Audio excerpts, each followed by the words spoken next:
time. All right. Well, it's good to see you guys.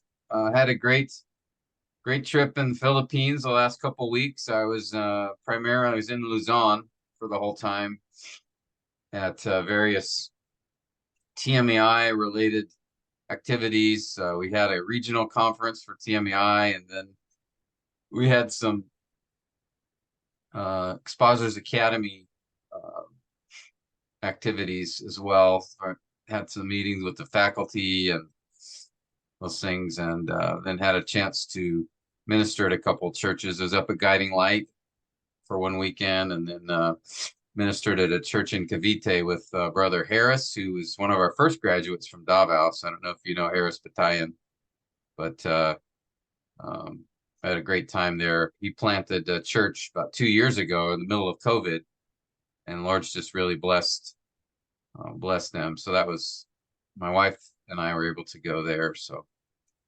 it's good opportunity to travel there, and hopefully, Lord willing, I'll be back in the Philippines in October.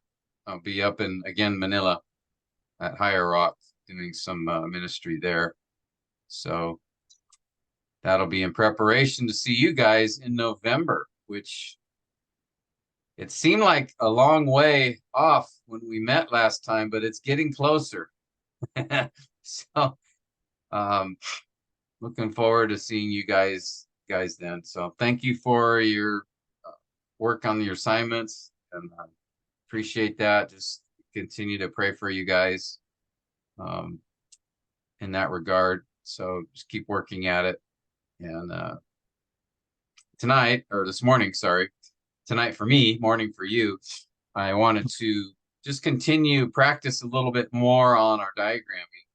And I'll take another part from 2 Timothy to do with you. So again, you can use this for the assignment. 5.12 is the assignment for diagramming the whole letter. We've already done, I think, the first 7 verses together, the last few sessions. So today, I wanted to take us to 2 Timothy chapter 4, and we'll do a few verses from that part of the letter. And as we do that, hopefully we can just continue to learn things as we practice. Like I mentioned before, with diagramming, it just takes practice.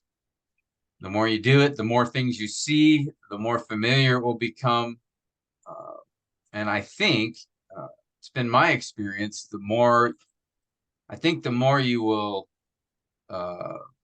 use it. And I remember when I was first taught diagramming, when I started to understand it a little better, I started to do it during the sermons. So it helped me listen to sermons better, because I was looking for the structure of the passage. And then as the preacher was, in this case, it was Pastor John MacArthur, I was sitting under his teaching, I would try to diagram the passage before the sermon. And that really, really helped me when he would preach. Then I could kind of see a lot more things because I was looking at the structure of the text. So it really helps, not just in studying, but really in listening to sermons as well. So hopefully, it's my prayer that you guys will become more comfortable with it, and even maybe try to do it in Cebuano. I've heard it's a bigger challenge to do it in Cebuano, but I know some of the guys are trying. So that may be a goal for you guys. If you can learn how to do it in Cebuano, then that's something you could use to teach other guys as well. So in any case, let's jump right in here. Again, we're looking at assignment 5.12, just which is to diagram the whole letter of 2 Timothy. And as you know, here are the standard steps, as we have discussed a number of times as you're going through diagramming, just again to remind us of the process. First, the first step is to look for the first independent clause of the sentence. Sometimes there will be more than one, but at least find the first one. That's most important. Then identify the rest of the phrases and clauses. And again, the connector words are our key support, our key help to do that. And of course, we've got the regular four that we've discussed before: the conjunctions, the prepositions, the relative pronouns, and the participles. And also punctuation can be a great help. And we'll see that actually today when we look at our 2 Timothy passage. And then the third step is, after you've identified all the phrases and clauses in the paragraph, is to then begin the process. The most difficult step, right, is this third step in trying to figure out, okay, what word does this phrase or clause modify, and how does it modify it? And again, remember, one way that can help us figure this out is ask ourselves the question, what question does this phrase or clause answer? Is it telling us when something happened, or where, or how, or a result, or a why, or purpose? If it answers those kinds of questions, then it's going to modify a verb. It's going to modify an action.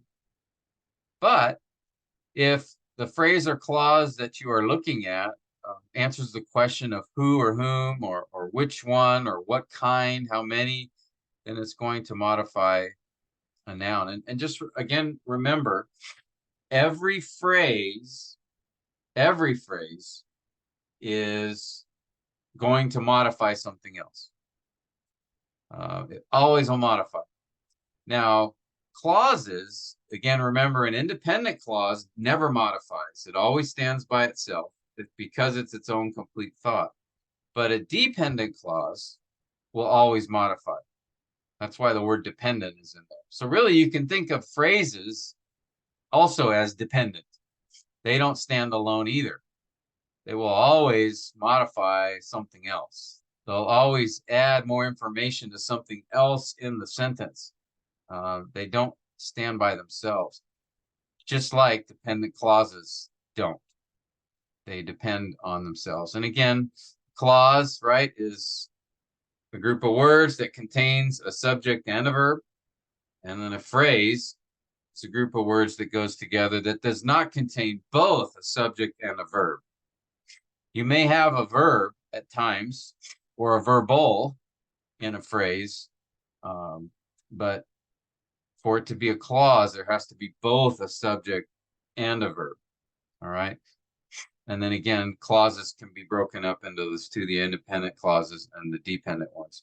So on the diagram, right, the independent clause, we bring all the way over to the left. I guess that would be this way on your screen. And those are all the way to the left on our diagram. And then the other phrases and clauses just go underneath the word that they modify. And so this third step is the most critical step in the whole process of diagramming, because in this step, you're trying to figure out, okay, I found all the phrases and clauses. Now, where do they go? And how do they go there? So what do they modify and how? And then the fourth step is simply just really making the diagram, taking those phrases and clauses, putting them under the word modifies. Okay, so that's just all by way of review. Let's go ahead and dive into our diagram here of 2 Timothy. Chapter 4 in this case. I'm jumping ahead. Last time we looked at the first chapter. I think that we did the first 7 verses, but now I want to jump to the last chapter, chapter 4. This actually follows, if you remember, the famous passage where Paul says, preach the word in season and out of season, reprove, rebuke, exhort with great patience. So that's what Paul has just said. Then in verse 5, then Paul says, do this in season, out season, because people are going to want to have their ears tickled. But you, Paul says, and here's where at verse 5. So Kazot, I'm going to ask if you could just first, let's read the passage. Could you read it for us? And then we'll we'll start the diagramming steps. 2 Timothy chapter 4, verses 5 to 8. But you be sober in all things, endure hardship, do the work of an evangelist, fulfill your ministry. For I am already being poured out as a drink offering, and the time of my departure has come.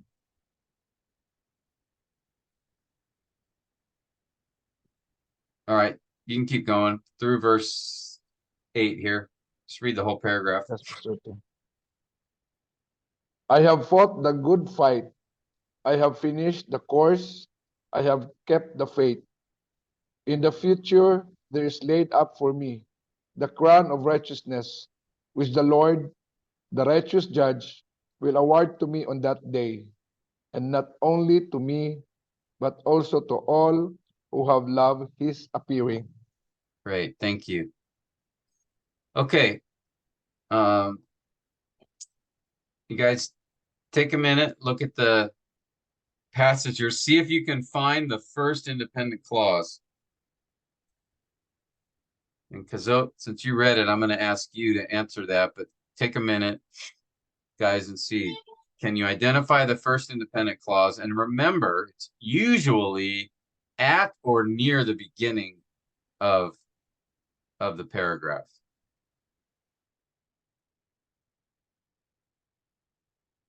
Be sober, Pastor Tim. Yes, be sober. That's the first one. And it's in the form of a command. So that's why that's a command from Paul, an imperative. And then notice following it, actually, we have a series of commands from Paul. All of these are independent clauses. So we have a string, a list, really, of separate commands that are all independent clauses. So as I mentioned before, sometimes in a sentence you can have a number of independent clauses, not just one. And in this case, we see an example of that where each of these are standalone commands that you know, are independent. And so Paul's giving him these separate instructions. They're all related to each other conceptually, but as far as grammatically, they're all independent. So they will all go on the left, and they'll just be a series of these commands that Paul's giving. Now, there might be other independent clauses in the paragraph, but like I said, let's just start with identifying the first one, or if you noticed a few others, like we did in this first verse, you can note that. But as we go through the rest of the paragraph, we'll be able to see if there are any others as we go along, all right? Okay, so that's the first step. The second step then is to identify the remaining phrases and clauses within this paragraph. And we've already did an example of that from 2 Timothy 1, but we didn't do it for chapter 4. So I'm going to ask you guys, we'll just go verse by verse here and identify those independent clauses. And what I will do is let me take these common ones here. I'll put it on another slide here for you guys so that we can, just give me a second here. Do this.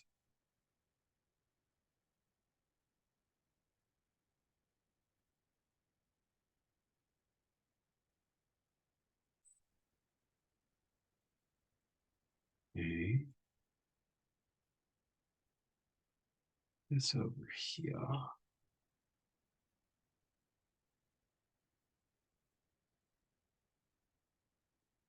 All right, so hopefully you can see all of that on the screen here.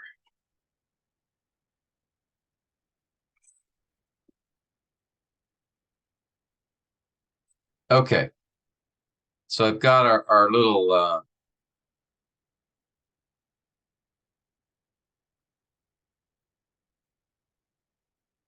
helper over here to the right on the screen. Okay, I'm going to start with you, Alan, and just ask, take a look at verse 5 and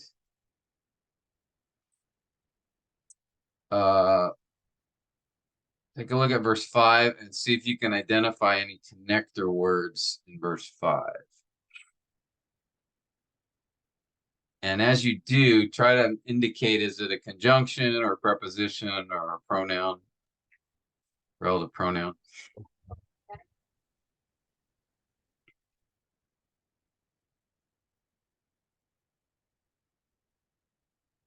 Oh, you're muted. Sorry, Pastor Tim. Sorry. No problem. I was interrupted by my daughter.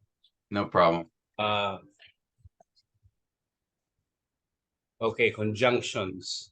Should I include was that the commas? No, for now, just identify the connector words. Okay. Connector words.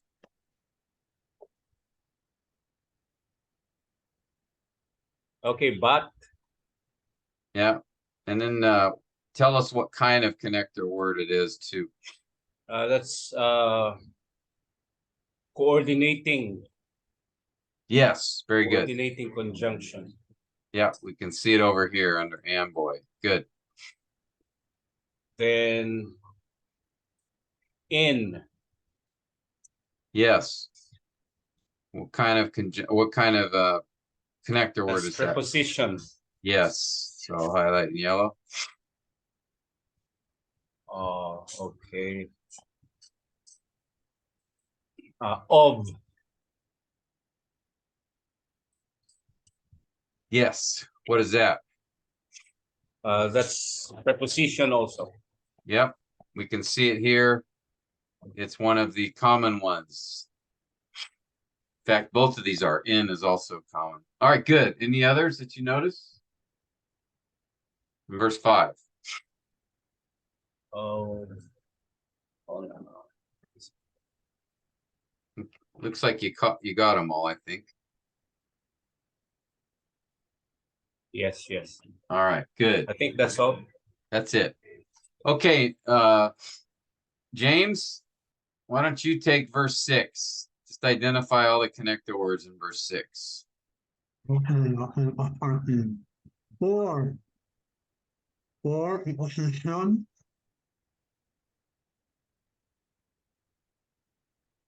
Okay.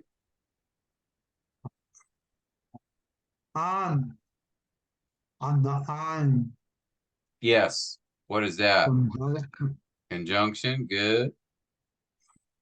And of again. Yeah. Preposition. Preposition. Very good.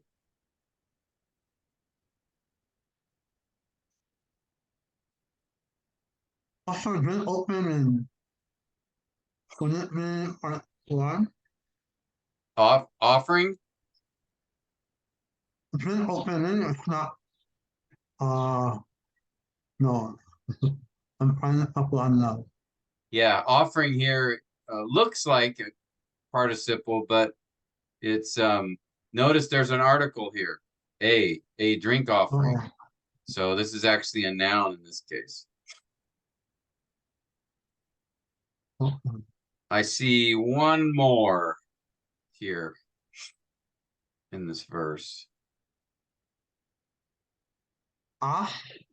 As, yes, very good. It's also a preposition. Now, you identified all the connector words. Notice being is not a participle because I am.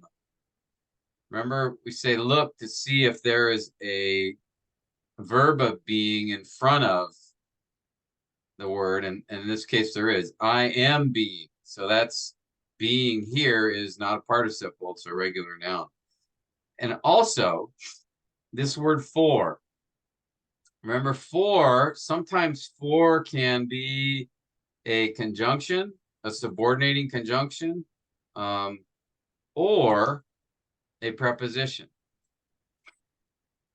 Okay, now the way it functions in the sentence really is essentially the same, but just to understand, remember a preposition will not be followed by a clause. It's followed by a noun. So in this case, notice what follows. I am being poured out. James, is that a phrase or a clause? I am already being poured out. Oh, It is a clause. Excellent, right? We have a subject I and am being poured out. That's the full verbal idea. So we have a subject and a verb. So this is a clause.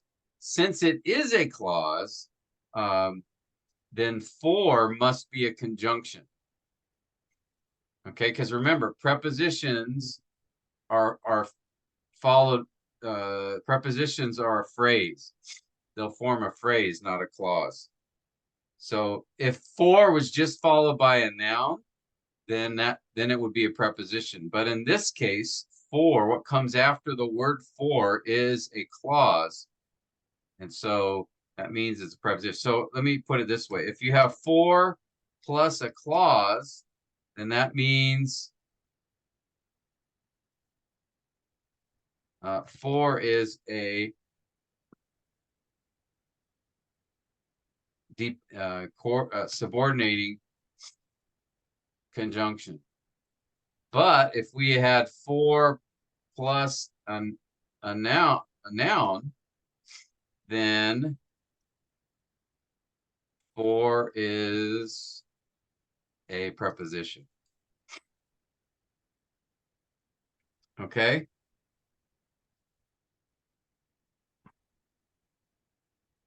So in this case, for actually is a conjunction, subordinating conjunction. Again, it's functioning the same way in the sentence, but it's good to know specifically what it is here. All right. In either case, it's a connector word. So even if you thought it was a preposition, that's okay. You'll still see it as a connector word that's separating the phrases and clauses. But technically, in this case, it's acting like a conjunction, subordinating conjunction. Okay? All right. Questions on that? There's a few words like that where they could be a preposition or a conjunction. As is actually another one that can function both ways. In this case, as, so it's the same thing. If we had the word as plus a clause, then that's going to be as is a subordinating conjunction. But if you have as plus a noun, as is then a preposition here. And notice in this case, what follows the word as is a noun and an adjective, a drink offering. So in this case, as is a preposition. Okay. So there are a few words like that which can function as a preposition or as a subordinating conjunction, but there's still going to be a connector word. So if you aren't sure which one it is, that's okay, as long as you notice it, as a connector word. That's what's more important. All right. Okay. Let me ask Noor if Noor, you can do the next verse. Are there any connector words in verse 7?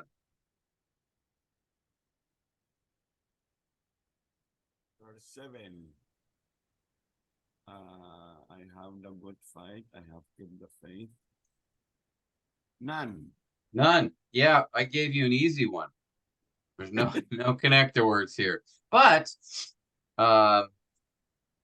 as was asked earlier, I think you asked it, Noor, there are some commas here that are going to help us later to separate the phrases and clauses. in this, but in this particular verse, there's no connector words. Only the punctuation that we see there. Okay, so because verse 7 was so easy, Nora, I'm going to ask you to do verse 8. We got to do some work here. Verse 8, In- you see any? In. Yes. In. And that is what here? What kind of connector word?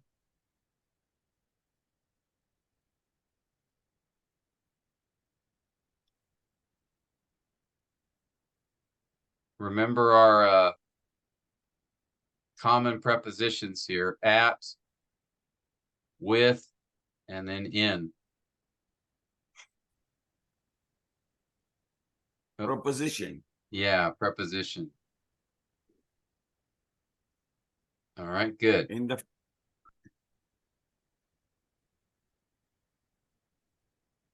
All right, see any others? Verse 8? For. Yeah. Now in this case, what's it followed by? By noun. Yeah. So is it a preposition or a conjunction here? Proposition. Excellent. Exactly. Right? For plus a noun means that it's going to be a preposition here. So we'll do it in yellow. All right. Any more?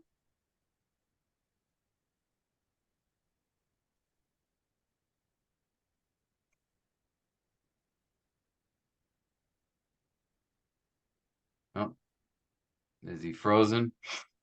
You still there, Noor?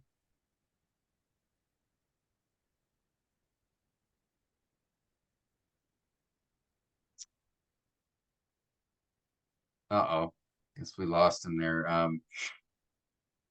Pastor Arn, are you available? Can you finish up verse 8 for us?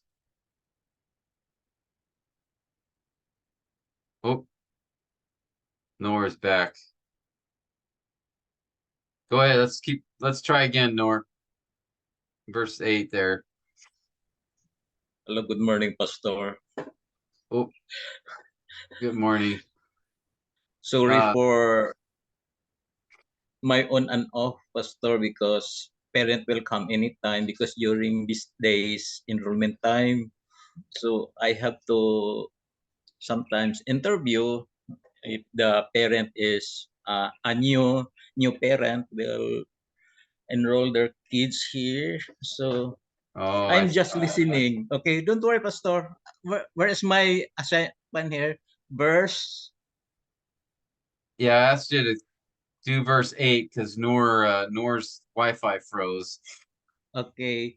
In the future, there is laid up for me the crown of righteousness, which the Lord, the righteous judge, will award to me on that day, and not only to me, but also to all who have loved his appearing. Okay. Uh, of preposition, Yep, which relative, yep, relative pronoun, good. then to preposition because now a pronoun followed. Yes, good. Now, if it was followed by a verb, it would be an infinitive, right? Yes, Pastor. But in this case, it's followed by me, which is a noun, which means it's a preposition. Okay. Okay, very good. And Any more? and the word on preposition, Very good. and that is adjective because this, am I Yes. right? Yeah. Okay. On that day, it's describing the day. So Yes. it's not a connector word here. It's actually, like you said, you're exactly correct. It's an adjective. It's modifying the noun day. Okay. And the word and conjunction, then to is preposition, Yep. but is conjunction, Yep. then to preposition, then ho is relative pronoun, and appearing is participle. Okay, it looks like it could be because it has the verb with an ing. And we look at it and say, well, I don't see an article in front of it. I don't see a Ay, sorry. It is a noun it is a before the noun. appearing. Yeah. Okay, sorry. I No, forgot. Oh, that's Duran. that was good. But at least you noticed that it could be. But yeah, all who have loved his appearing. Appearing is the object here of loved, right? Yes. And objects are nouns. Subjects and objects are nouns. So yeah, Okay. appearing here is a noun. All right. Duran, Pastor, correct? Yes. Very good. Okay, thank you, Pastor. I think you got everything. Very good. Now, one thing I want you guys to notice with the prepositions, all the yellow, there's 1, 2, 3, 4, 5, 6, 7, 8, 9, 10. There's 11 prepositions here. All of them but one as. All of the other ones are, notice the common ones. So 10 of the 11 are the common prepositions. So again, just as a way to encourage you, if you memorize these 8, at, with, in, for, from, by, on, of, to, you will see most of the prepositions there. So in this paragraph, all but 1, 10 of the 11 are the common ones. All right, and that's pretty normal. Usually I'll see at least 80% of the prepositions are going to be these common 9 here. So FYI. Anyway, all right, good. So I think we caught all of the connector words here. So knowing that, now the next step is then remember the connector words introduce a phrase or clause. So we just want to go through and recognize that. Now in this case, but you be sober in all things. And then I'm going to break it up at the comma here because endure hardship is the next clause. All right, so there's no connector word, though the implied one is and, right? Because he's making a list here of commands. And so they're all connected together. Now they don't have a conjunction. He could have said, be sober and endure hardship and do the work of an evangelist and fulfill your ministry. But he chose just to give the command. That's another way to do it. And the translation tells us, separates it with commas as an indicator. So this is one case where the punctuation shows us, or that we can be a helpful guide to show us also where we can break up phrases and clauses. Do the work of an evangelist. So that breaks that off. Then we have a comma here because there's another command, fulfill your ministry. For the next connector word, I'm being poured out as a drink offering. Now, you might say, wait a minute, isn't out a preposition? Sometimes it can be, but in this case, it's part of the verb, poured out. So some verbs in English can be more than one word. In this case, we call it a prepositional verb. That's something we discussed last time, and I gave you some notes on it a while back, but just pointing that out to you here. But notice as begins the next phrase, and then and the time of my departure has come. And then now we have a period here. So we have the next statement, I fought the good fight. And again, there's no connector words in verse 7, but we do have these commas that are an indication by the translator of a separate phrase or clause. In this case, these are separate clauses. And then verse 8, in the future, there is laid up for me crown of righteousness, which the Lord. Now you could separate it here. We have a comma here, the righteous judge. will award to me on that day, and not only to me, but also to all who have loved his appearing. All right, so there we go. There's all the phrases and clauses listed out separately. All right.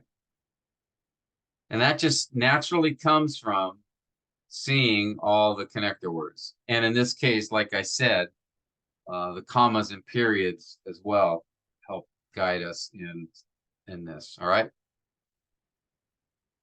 You guys got any questions on this? Nothing new as far as our procedure here, but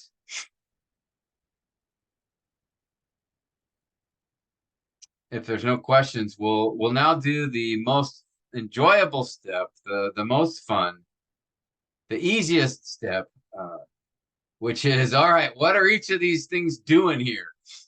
What is it? How's it functioning? What does it modify? How does it modify? So this is the fun part of the diagram, trying to figure all that out. So I've got all the phrases and clauses listed here. And what we're going to do now is just go through and identify, is it a phrase or a clause? And what does it modify, if it modifies, and how? So for the first one, but you be sober. This is, as we said, an independent clause. The subject is you.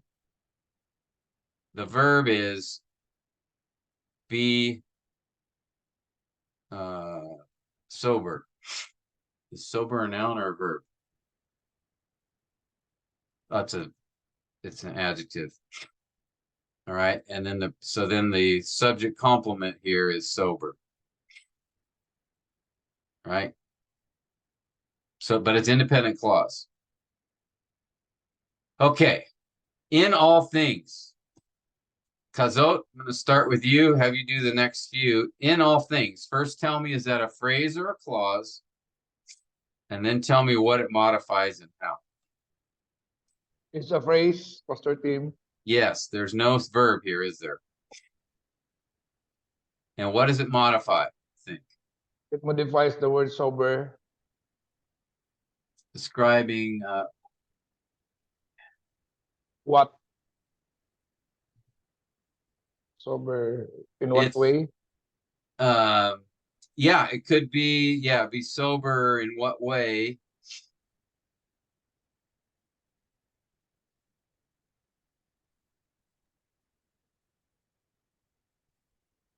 What kind of sober? Or it could modify be, Be. telling like where. That one's a little tougher. All right, how about the next one? Endure hardship. Is that a phrase or a clause? It's a clause. It is a clause. The subject is Independent.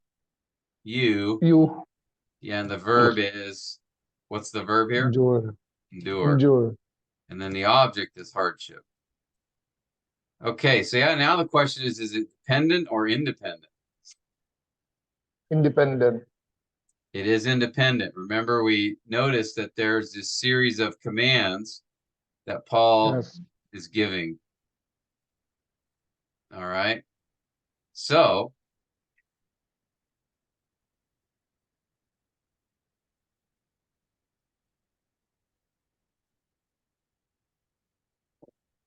we put independent clause. Okay, good.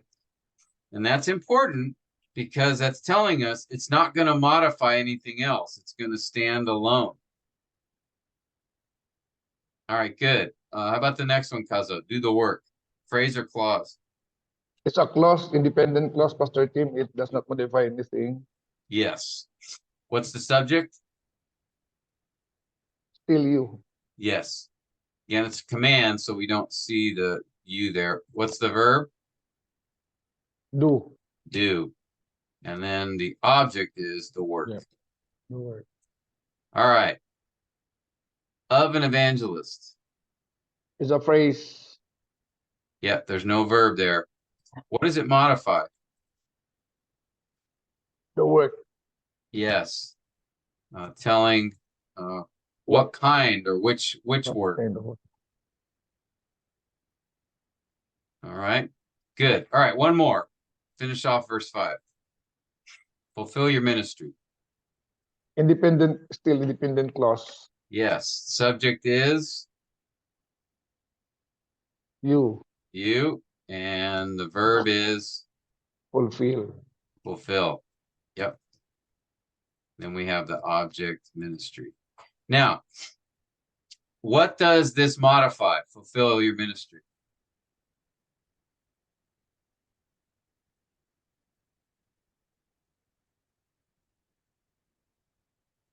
It's an independent clause, Pastor Tim.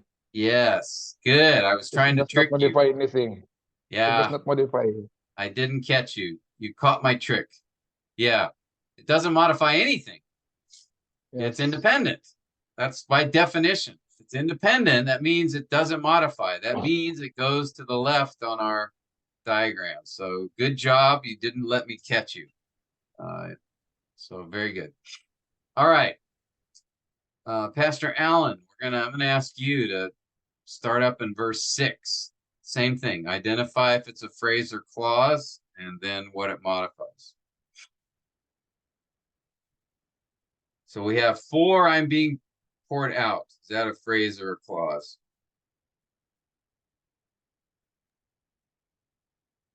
For I am already being poured out is a clause.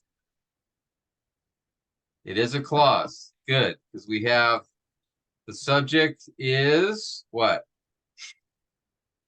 I I.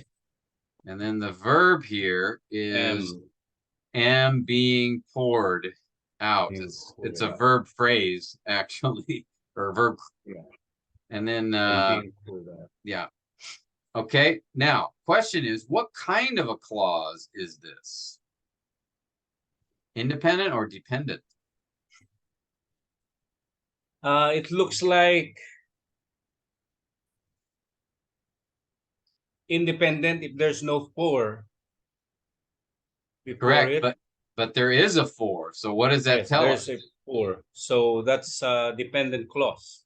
Yes. Notice over here the subordinating conjunctions, which again, remember, subordinating means come under. So subordinating means it's going to introduce a dependent clause. Notice the word for is one of these subordinating conjunctions. So it's a dependent clause. Now, here's the challenge. What does it modify and how? What do you think?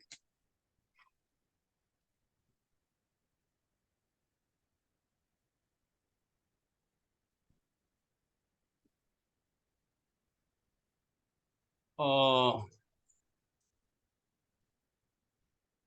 uh, I think since all those clauses before verse 6, all those clauses in verse 5 are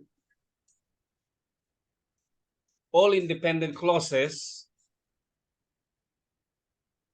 So yes, I think it modifies the closest Yeah. clause. Okay. So yeah, there's a couple options here. It could modify fulfill, right? Telling why, or Yes. it could modify all the verbs in verse 5. Okay, either one of those is a grammatically acceptable or grammatically possible. Yes. Okay. Because they're all equal. Yes, they're all equal. And so I think it's all of them. But sometimes it could just go to the last one. If you have a list, that's the challenge That's a challenge we have when we have a list of things. Here, a list of commands, and then we have this modifying clause after that. We sometimes it can modify all the commands in the list. Other times it can just modify the last. And so you'll have to use, remember I've talked about as you're going through a diagram, you have two factors. As you look at each phrase and clause, and you're thinking about, okay, what does this modify? How does it modify it? There's two factors to answer those questions. The first one is grammatically, what is possible? Okay, so grammatically, it could modify the last one or all of them. Okay, those are all grammatically allowed. But semantically, that is the meaning of it, what is likely. Okay, and so that's always the case. You're going to have lexical and grammatical. You're going to have the grammatical and semantic. That is what's allowed grammatically, and then what, as I look at it, what makes sense. So semantically just means like the meaning of it, you know. So in this case, grammatically, it's either option is allowed. Semantically, I think all of them, it makes sense. He's giving a list of commands, and then he gives at the end of that list the reason why Timothy needs to obey those commands. So you would need a strong case exegetically to say if it's only the last one. Okay. So that's something that the diagram won't necessarily answer. Okay, it'll just tell you the diagram is just the mechanism or the tool that we use that grammar shows us what the options are, but it won't necessarily answer this question. For that, you have to think about, okay, what makes sense? What are the possibilities in the context here? And again, I would lean towards it modifies all of them. Usually when you have a list and then it's followed by a modifying clause or phrase, usually that modifying phrase goes to all the lists. But it doesn't always. Now, you couldn't say, well, no, for I'm already being poured out goes with the middle one, do the work. That's not going to be the case. All right. It's not going to be, so for I'm already being poured out only modifies do the work. That's not an option. Okay. You won't have a situation where a modifying clause is, comes after. It's either going to go directly to the one before it, or it's going to go to the list. Those are the two options.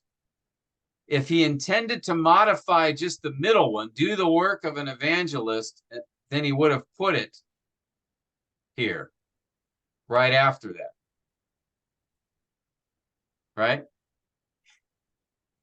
But he didn't. He put it at the end of the list. So it's either going to modify the last one that it comes right after, or it's going to modify the list. And like I said, usually, like here's a very simple example. When Jesus said, John 4, worship the Lord, or worship the Father in spirit and in truth.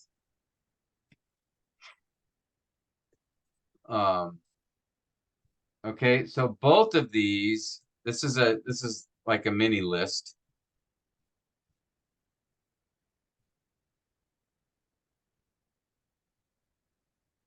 Both of these go together.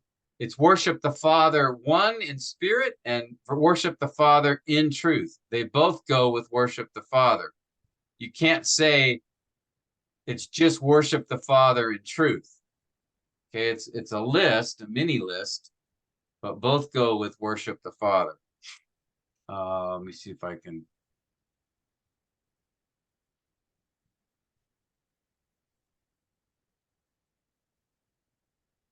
I can't think of it. So anyway, so for this, I would say I would lean towards the second one as the most likely. Okay. Questions on that?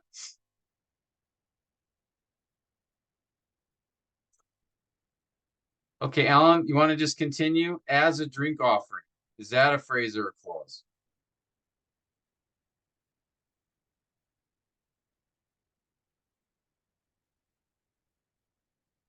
You're muted, Alan. It's a phrase. Okay, as a drink offering. So what we're looking for is there a verb there? It's phrase. You're correct. There's no verb. You're exactly right. So it's a phrase. Now the question is, what does it modify? Being poured out. Yeah. Because it's telling us what? They go together. Yes, yes. How is it modifying?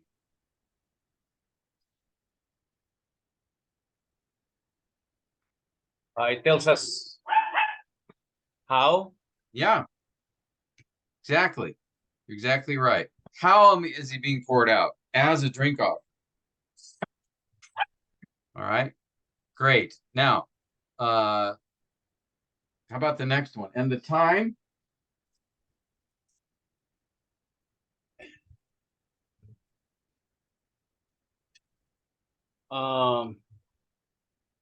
The time is another phrase. Okay, this one's a little bit tricky Yes. because we have of my departure has come. So we've got one of those situations where we actually have a clause that's been broken up by a phrase. So the it's technically the time has come. Right? Here's the verb is down here. So in this case, we have an example of a phrase right in the middle of it. This is the subject of the clause. Yes. The time is come. And then has come is the verb of the clause. See what's happening there? So it's really the time has come is a clause. Of my departure is a phrase that's stuck in the middle of it that modifies time, right? Telling which time, the time of my departure. My departure. So yeah, we've discussed this before where you have a situation where it's okay, the time of my departure has come. And in this case, he put of my departure, that phrase, he stuck it in there in the middle because he wants to make sure we understand it's modifying time. Okay, the time. The time has of my departure has come. So we would do it like this. So of my departure comes under time here. Okay, but the full clause is the time Has come. has come. And he does it that way because if he had said the time has come of my departure, that's a more awkward way to say it. All right, so usually you'll put the phrase right after the word it modifies to make it clear. Yes. So that's what he did here. So the clause is the time has come. And there's a phrase stuck in the middle of it. Now, here's the question. This clause, the time has come, is what kind of a clause? Is it dependent or independent? That's dependent because of the end, the Yeah. coordinating conjunction end. Yes. It's a dependent clause. And that's exactly, you're exactly correct. So great job there. Because of the and, that tells us, all right, this clause is going to be connected to something else that it's grammatically equal to, right? And what is Yeah. it grammatically equal to? This dependent clause. I am being poured out and the time has come. Those are the two clauses that are connected together. And because I am being poured out is dependent, therefore the time has come must also be dependent because they're connected together by that word and. All right. Great job. Does everybody understand that? This is why we spent all that time talking about the two kinds of conjunctions. Because you're thinking, why are we being so technical? Who cares if it's coordinating or subordinating? It's a conjunction. I spent the time on that because that is going to help you. Like in this case, you know exactly what the time has come is, how it's working because the word and okay, and is coordinating. So it's going to join two ideas that are grammatically equal. And what it's joining is these two clauses, I'm being poured out and the time has come. So I know the time has come is dependent because it's being joined to another dependent clause. All right. Very good, Alan. Great job. Okay. I don't know if Arn, if you're available, I was going to have you do verse 7.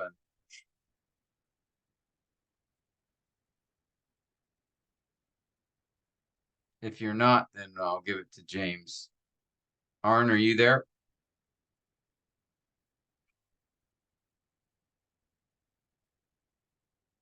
Okay, James, why don't you take it? Verse 7. Verse 7. I have fought the good fight. Phrase or a clause? Oh, It is a clause because we have the subject is I, I, yes. What's the verb? what, Yep, have fought in this case. And then the object is fight. Okay.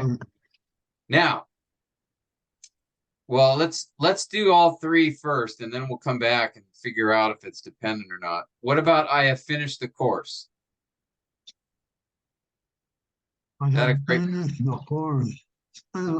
Close. It is a clause.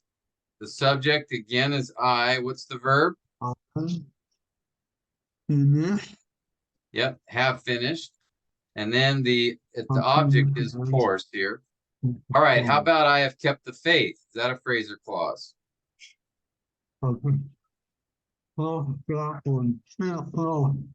Yep.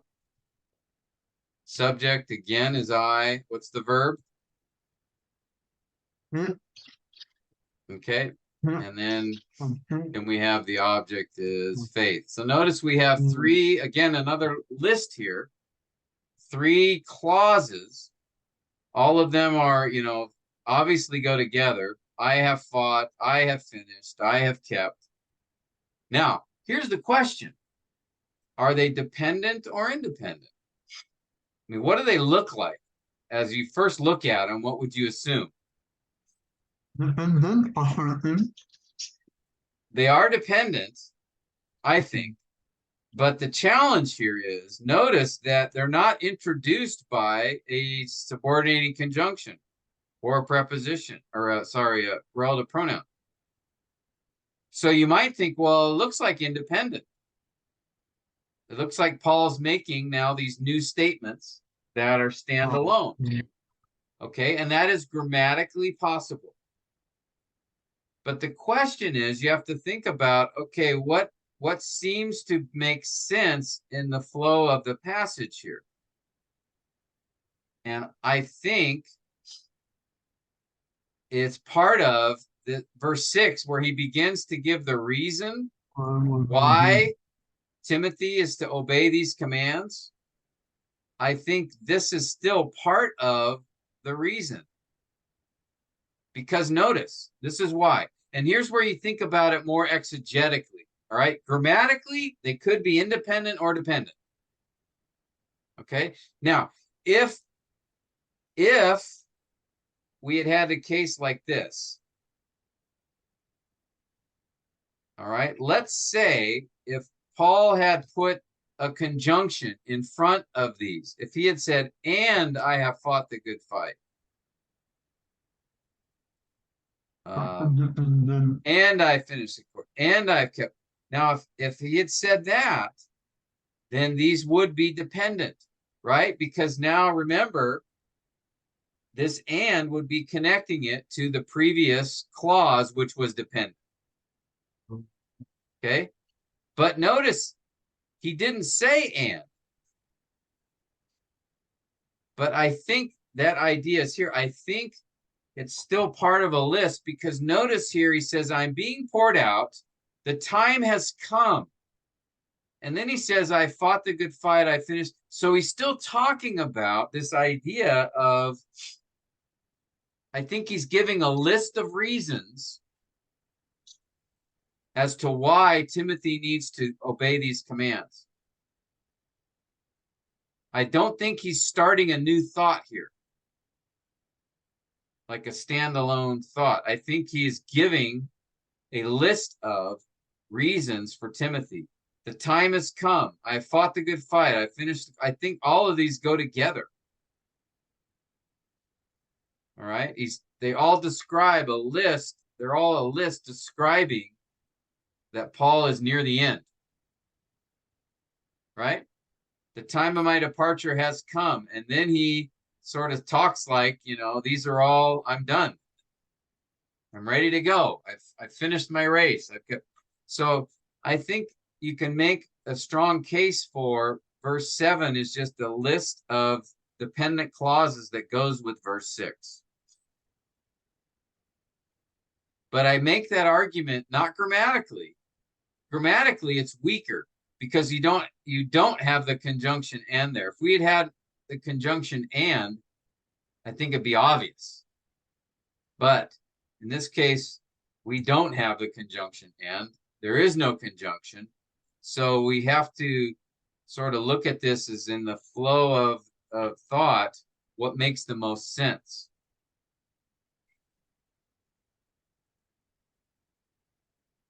So if Paul had included and before each clause, then they would certainly be dependent.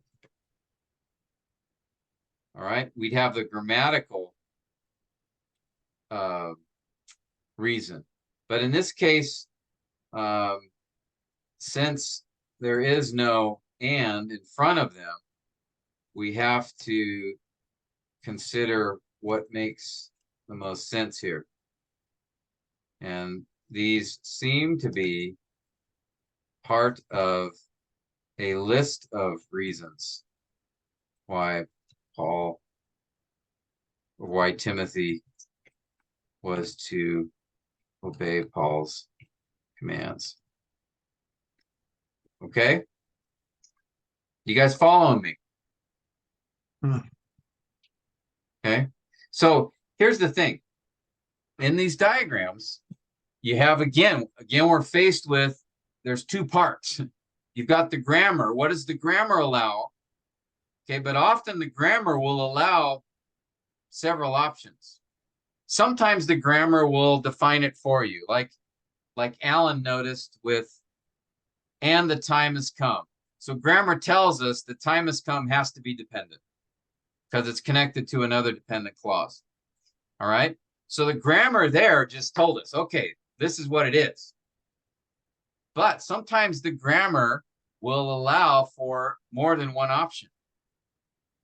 And in this case, in verse 7, there's more than one option. They could be dependent or they could be independent. So we have to go then to the second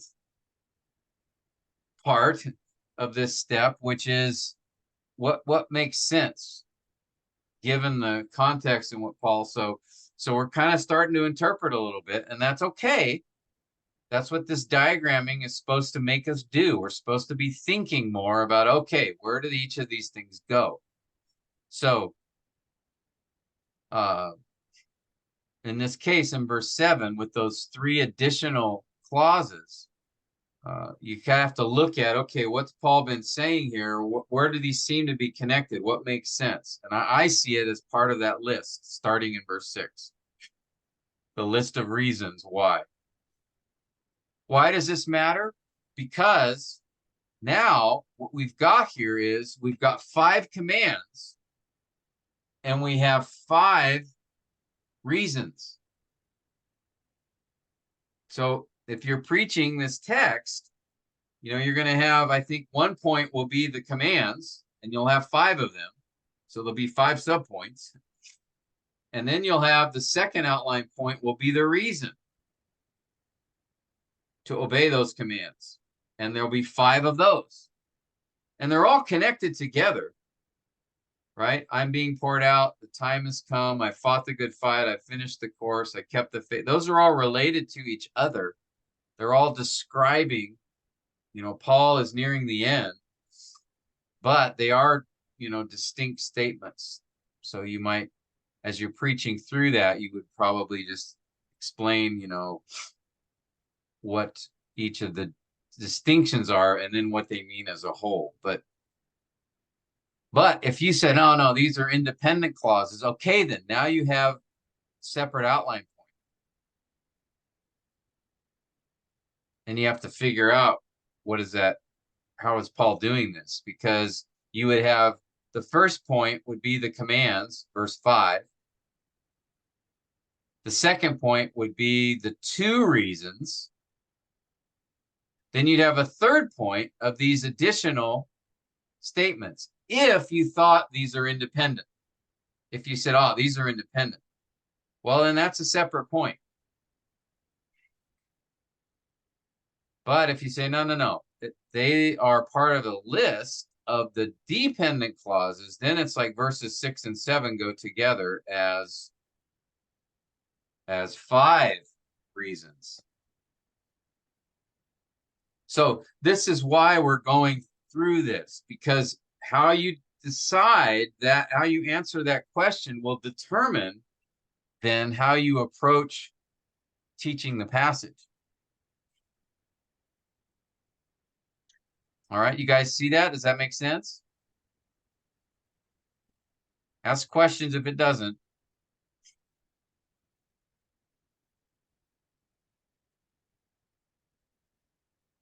Now, you may be at a point where at this step, you're like, I'm not sure what it is. I'm not sure if they're dependent or independent. That's okay. But at least you're now forced to ask that question. And you'll have to be able to answer it before you teach the text. So at least it's the diagramming has surfaced for you, you know, things you need to understand about the passage in order to teach it. You have to be able to figure out which it is. Are they dependent or independent? And at this step, you may not know. You may need to, you know what, I need to keep studying the text. And then perhaps, you know, later, I might be able to come back to and answer that question. Or you may need a little help from the commentators. Maybe you can't figure it out, and so, you know, maybe you see a few commentaries and they'll say, oh, this is part of the list of the reasons Paul gives, and then you can say, okay, that makes sense, and that's a reasonable option from the diagram, from the grammar. But at least you've already thought about it, even if you didn't come to a decision yet. That's okay. The diagram just forces us to ask these kinds of questions. Okay. Questions or comments? Yawns? Cries of being bored?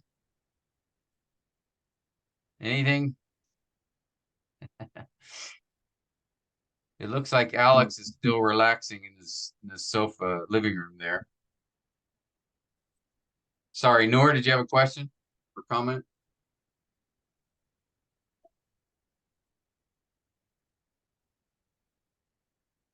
Sorry, brother, I can't hear you. Is your microphone off? You're not muted, but I can't hear what you're saying.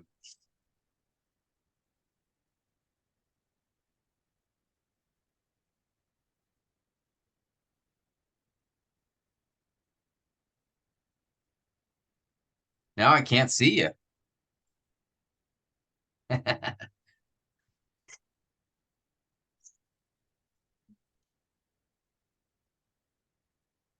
Sorry, still can't hear you.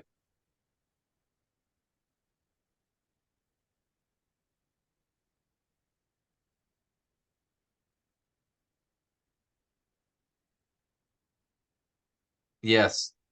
Yeah, Alex mentioned that Brilio's in Davao. Brilio told me he's on his way back to Surigao from Davao. So, Noor, how about now? Is your microphone working? Oh, it was earlier. Huh. Maybe you just gotta hit the computer with your fist. That'll fix it. That's an old engineer's trick. Just hit it. Okay, well, if it comes back, you can ask, or you could type it out on the chat. Is fine too if it's short enough. Okay. Well, let's keep moving here. Running out of time, I guess. Here, let's tackle verse 8. Here, maybe for the sake of time, I'll just go through this with you guys, just so we can finish this passage. So, in the future, now here we have a phrase, right? There's no verb. The question is, what does it modify? And you think, well, does it go back? Is it modifying I have kept the faith in the future? Or sometimes a phrase or clause may be given before the word it modifies. And I think that's the case here. I think here it's modifying laid up because it's saying when. When there is laid up, when in the future. So I think in this case, Paul, for the sake of emphasis, puts in the future first. He could have said there is laid up in the future for me the crown. But in this case, he put in the future before that, I think perhaps for emphasis. Now, grammatically, it could be I have kept the faith in the future, but that wouldn't really make sense, would it? If you say, well, normally, phrases, clauses modify something that was written before it. So you normally look back and say, okay, does it modify faith or kept? But in this case, he's saying, I have kept the faith. That's past tense. And then he says in the future. So he's not saying I have kept the faith in the future. That doesn't make sense. So it has to go, can't be, I have kept the faith in the future. Because that wouldn't make sense. I have kept is in the past. So he wouldn't say I did this in the past in the future. So that's why, yes, grammatically, in the future could go and normally would go with what came right before it. But in this case, semantically, it doesn't make sense. It's contradictory. So that's why we would say, well, it can't go backwards. It must be going forward, meaning it must be modifying what comes next. So it's in the future, there's laid up. There is laid up when? In the future. All right, and there's laid up is a clause, right? Is laid up. The subject is there. That's a demonstrative. It's a demonstrative pronoun. I can't remember, but it's a pronoun. There, and then the verb is laid up. It's all one verbal idea. Okay. And question is, okay, so is this dependent or independent? Now here we're back again to the question of grammatically, it can be either one because it's not introduced by a conjunction or anything. It doesn't say for there's laid up for me or and there's laid up for me. So we're stuck with, okay, well, is it dependent or independent? I think my leaning would be towards dependent, that he's continuing that list. But again, that would be more, you have to make a case exegetically, but I think it's modifying all the commands again. Modifies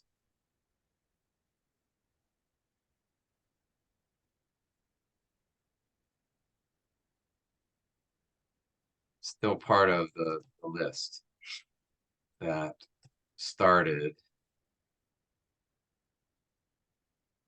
But this is interpretive, all right? It's not a grammatical reason. It's semantic. So you could say it's independent and he's starting a new thought, but I think he's continuing in what he's talked about in verse 6. I think he's continuing to give reasons for why Timothy should obey these 5 commands. All right. Then he has laid up for me. For me is a phrase, right? There's no verb here. Modifies. I think it's modifying is laid up. Laid up, telling us where. Where is it laid up? For me. Or it could be why.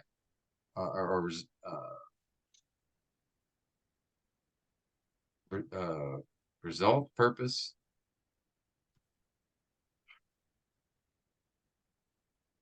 All right, and here we have the crown. Now, we might say, well, this is a phrase, but notice, actually, this is the object of the verb is laid up. He has, again, we have this example where we have a sentence that's been split up. So it's there is laid up for me the crown. All right, the crown is the object of the verb. So he put this phrase in between the clause, again, to make sure we understand for me goes with laid up. All right, because if he had said, what if he had said there is laid up the crown for me? All right, then it would be, does it go to crown or does it go to laid up? But because he put it in between, we know he directly is modifying laid up by doing that. Pastor Tim, can we state like this? The crown of righteousness is laid up for me. Yes. Yeah. That's probably would be a clearer way to say it. The crown of righteousness is laid up for me. That's the idea. That's probably a little more clear, but Paul did use, let me just check. Here would be a good time let's check our interlinear just to see so I'm going to Bible Hub. All right, 2 Timothy. And I'm going to interlin, get the interlinear. And then let me go to chapter 4. And let's see, how does verse 8 begin here?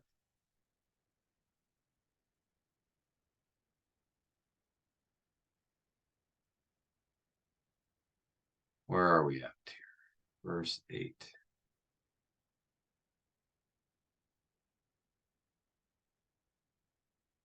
Okay, from now on is laid up for me the righteous crown. Interesting. So that's a little different. So here we have the subject, crown, the righteous crown, crown of righteousness. And here's the verb, is laid up for me from now on. That's a little bit different idea. There is laid up for me. Huh.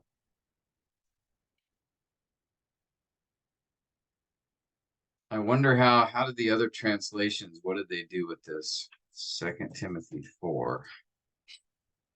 So in the future, there is laid up for me. That's the LSB, the New American Standard. In the future, there is laid up for me. Same thing. ESV. Henceforth. So this idea of from now on, there is laid up for me the crown of righteousness. What did the New King James do? Finally, there is laid up for me the crown of righteousness. What did the NIV do? Now there's in store for me the crown. So none of them put the crown of righteousness at the beginning. They sort of followed the word order of the Greek text.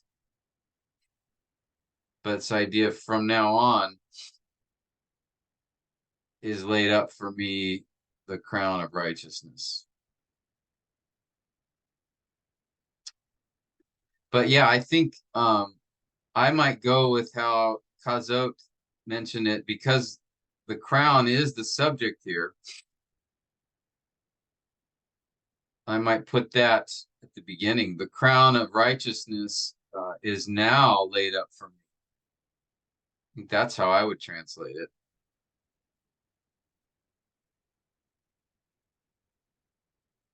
Anyway, so I would have it this way. Or now, crown of righteousness.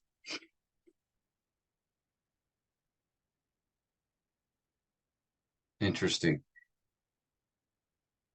Sorry, so this should be the subject. So technically the subject here is the crown. Not there. That was added by the translation. I don't know. Are you guys following this, or not trying to confuse you there, but it's helpful to go to interlinear sometimes and see. So let me finish up here because we're almost out of time. So of righteousness is a phrase, and this modifies crown, right? It comes right after crown, the crown of righteousness. So it's telling us what kind of crown or which crown. And then which the Lord. Now we might say at first, well, that's a phrase because there's no verb. But notice again, we have the righteous judge inserted. The Lord will award is my clause. So this is actually the subject of the clause. And the verb will award, the verb of the clause. And it's dependent, right? Because it begins with a relative pronoun, which. So it's the dependent clause. And it modifies here crown. Which crown? The crown which the Lord will award. Modifies crown. Now, the righteous judge is a phrase, and it modifies the Lord. It's just another description of the Lord. The Lord, the righteous judge. All right?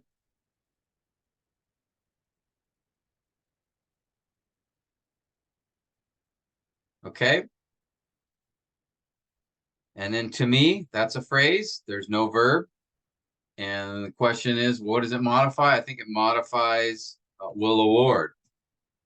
Okay, it's telling in a sense where, the direction. Remember, if it answers the question where, it's either giving a location or a direction. All right, in this case, the award's being directed to me. So he will award to me, all right, on that day. Another phrase, and in this case, it modifies will award, and it's telling when.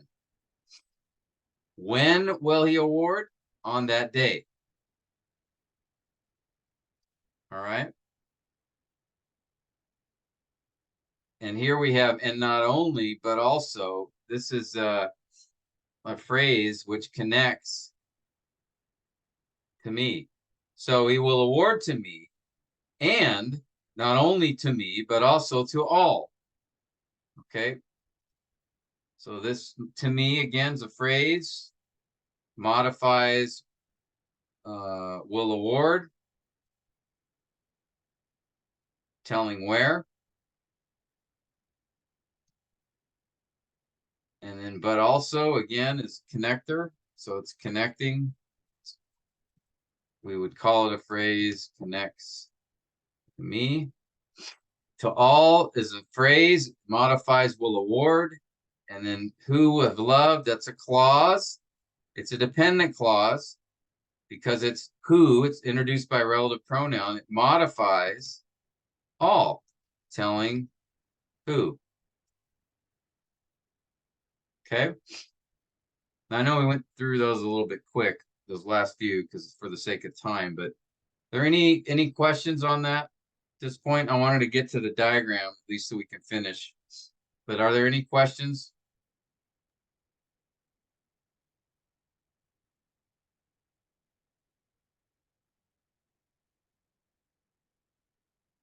So with that,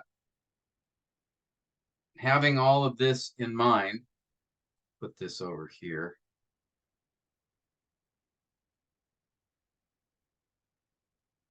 Okay, this is what we've determined for what they modify and how. So knowing that, then we're going to go back, and the fourth step is to take these phrases and clauses and put them, line them up where they go in the diagram. So I'll just do this real quick.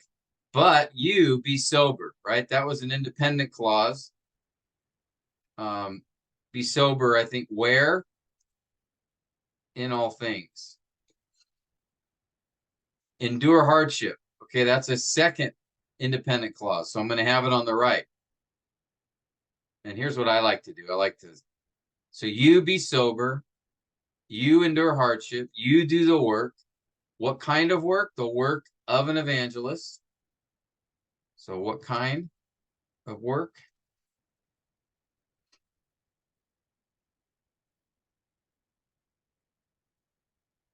Fulfill your ministry, another command, another independent clause. So we have 1, 2, 3. Oh, I said earlier there are 5. There's 4 commands, not 5. And then we had the word for. And we said that's going to modify either fulfill, so we'll put it under fulfill, or it could modify all of the commands. And I think it modifies all. Why modifies all verse 5 commands. Okay. I am being poured out. That's dependent clause, goes under how am I being poured out? So I'm going to put this under poured out. How? And the time, remember we said and is connecting the 2 dependent clauses. So the time, which time of my departure? And then we said has come is the verb for subject is time. So I'm going to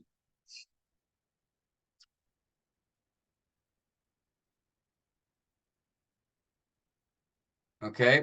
Now notice here what I've done is the time has come is my full clause. So I'm going to just highlight it this way so you can see that. But notice it was split by this phrase in between. Now, if we go with what my interpretation was, which was these in verse 7, these clauses are also dependent. There's no conjunction and here connecting them, but I think it's implied. Now, if you weren't sure, you say, well, I think it might, maybe it's these are independent clauses. You could do this as another option. You can just draw an arrow here as a indication to yourself that you think it's a possibility that it might, these also might go there. Okay, but I put them underneath here because I think they all are go in line with 4, and then there's 5. I'm being poured out. The time has come. I fought the good fight. I finished the course. I kept the faith. Okay, and then we said verse 8.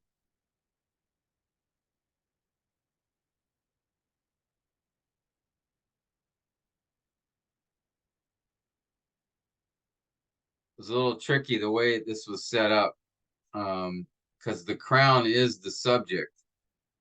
So there is laid up. Really, it's the crown of righteousness is laid up.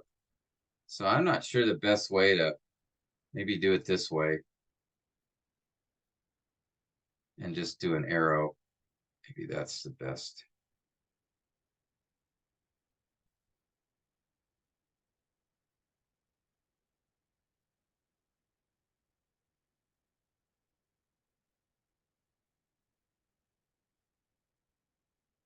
Oh, that's not working. Just draw one. So I might do something like this.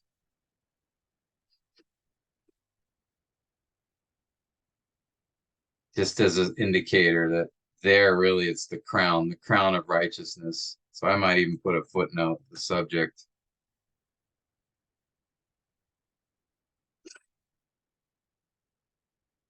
All right. Which crown? The crown of righteousness.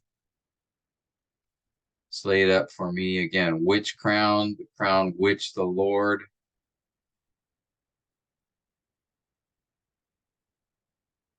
Again, the righteous judge modifies Lord, which the Lord, and here again, we have an example of a clause being split by a phrase. So I'll just do it like this. Okay. Will award where? Where will he award it? What is the direction of his award? To me. When will he award it? On that day. And we will continue, and not only to me, but also to all who have loved his appearing. So all will put who underneath all. Okay. There it is.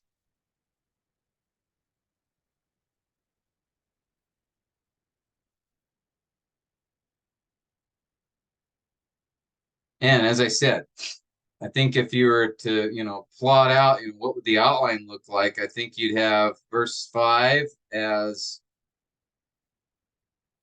right, the first point, the Paul's commands to Timothy. And then verses 6 and following would be Paul's reasons for the commands. And you got a list of reasons there.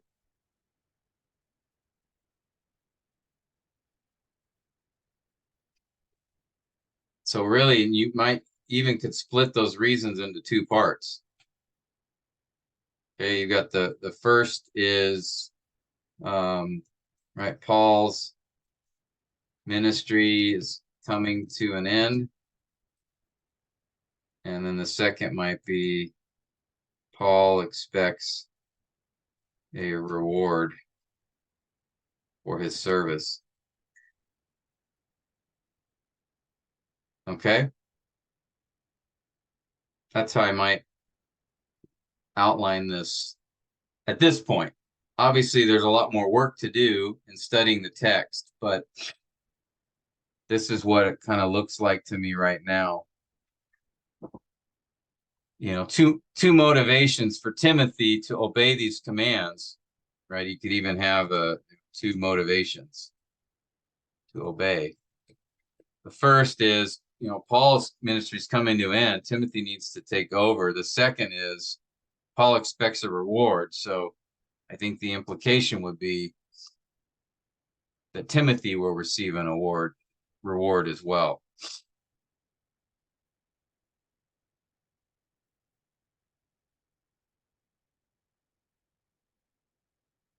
All right, and then as you're thinking about going from the exegetical idea to the homiletical, you wouldn't say Paul's reasons for the commands. You might say, you know, two motivations to ministry. Right? Here are the motivation. Here's the ministry. Call to the ministry. And then the second, verses 6 to 8 would be the motivations.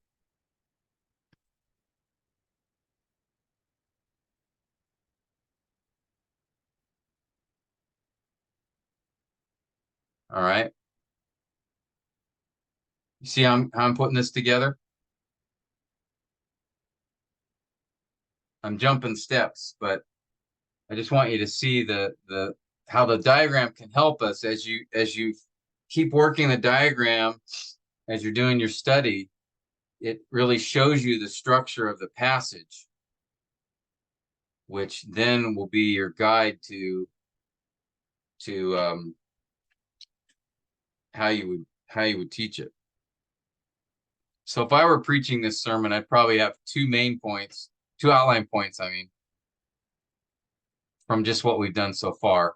You know, more work is required for sure, but at least I want you to see sort of the connection between the diagram and the outline and structure of a sermon. So Tim, in identifying the independent clauses, you can really separate the to make the outline points, Pastor Tim. Yeah. So from chapter 4 in the command of I solemnly charge and the preach the word, then you have this another command, independent clauses. Yeah, so if you're looking at the passage as a whole, yeah, if I'm looking at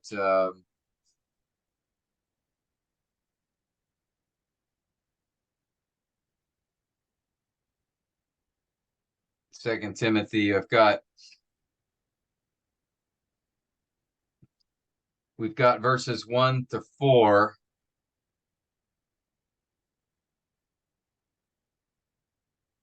As right, preach the word.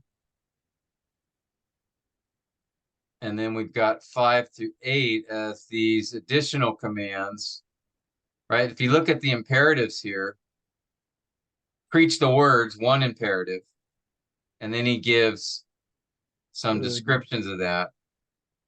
All right. And then verse 5, be sober, endure. These are additional imperatives. So yeah, if you're preaching verses 1 to 8, you'll have really two main points. You have verses 1 to 4 and then 5 to 8. But of course, you know, if I'm preaching this, I'm going to split it up. And, you know, verses 1 to 4 is one message on preach the word. Verses 5 to 8, I would have as, you know, summarize it as fulfill your ministry. And then the reasons. So in verses 1 to 4, you have the preach the word, then you have the reason to preach the word, verses 3 and 4. Verse 5, you have these commands basically to fulfill your ministry, and verses 6 to 8 are the reasons. Okay.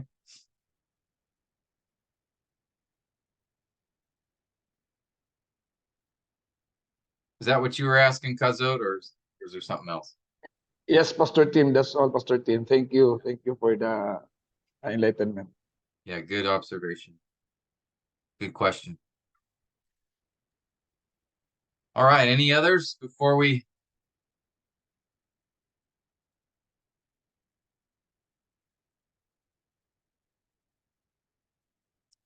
So, yeah, it's tedious. It's a lot of work. You got to do a lot of thinking. You got to deal with grammar, all those things, which make it, a challenge.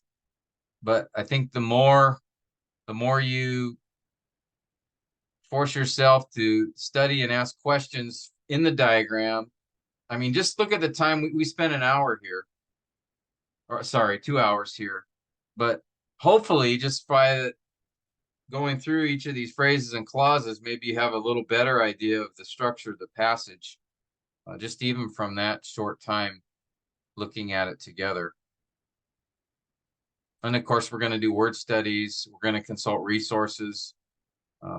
We're going to do those other steps, the textual observations, to help give us more insights. But the diagram really is what forces us to start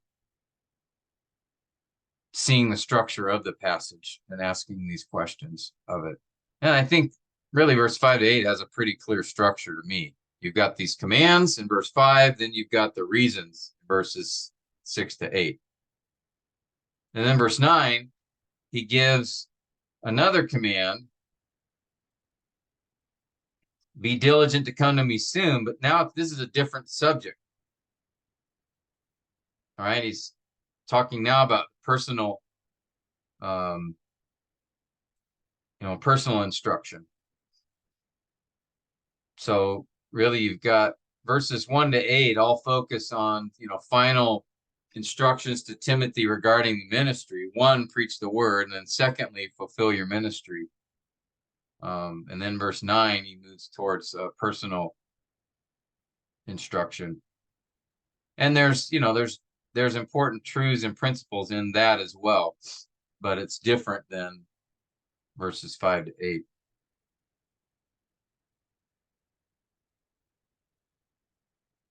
All right. Final thoughts or questions? I hope that helped a little bit. I know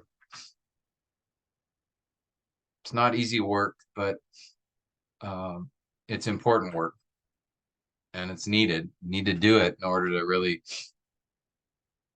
see what's happening in the text. But any last questions or comments?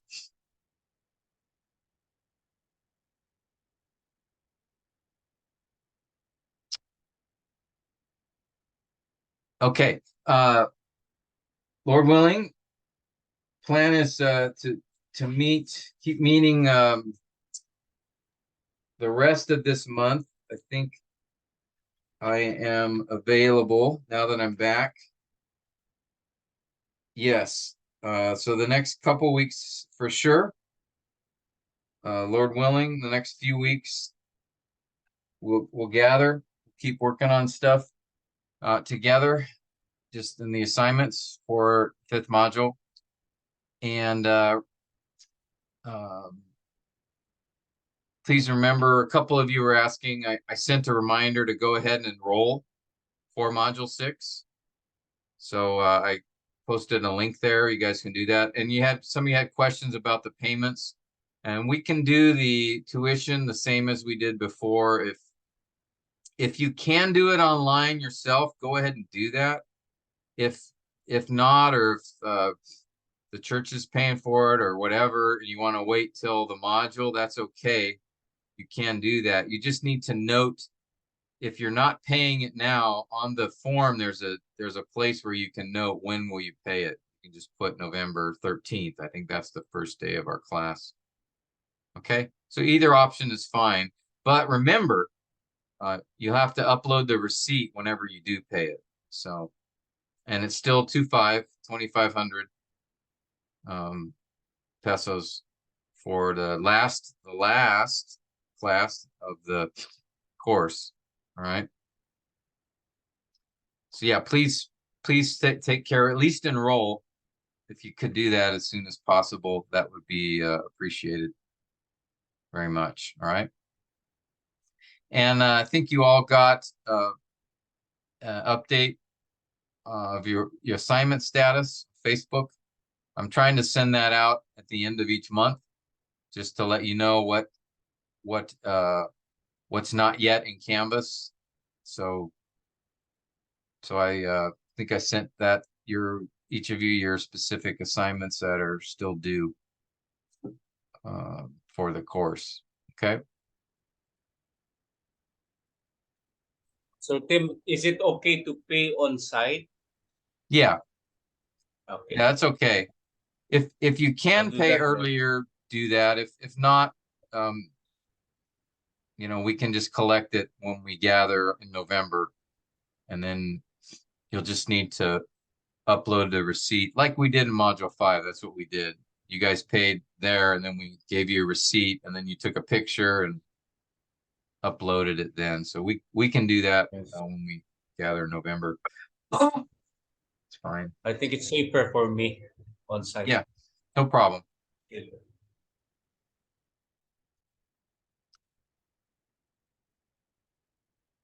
All right.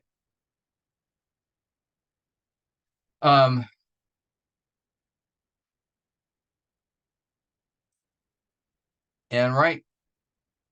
well, I'll mention that next week.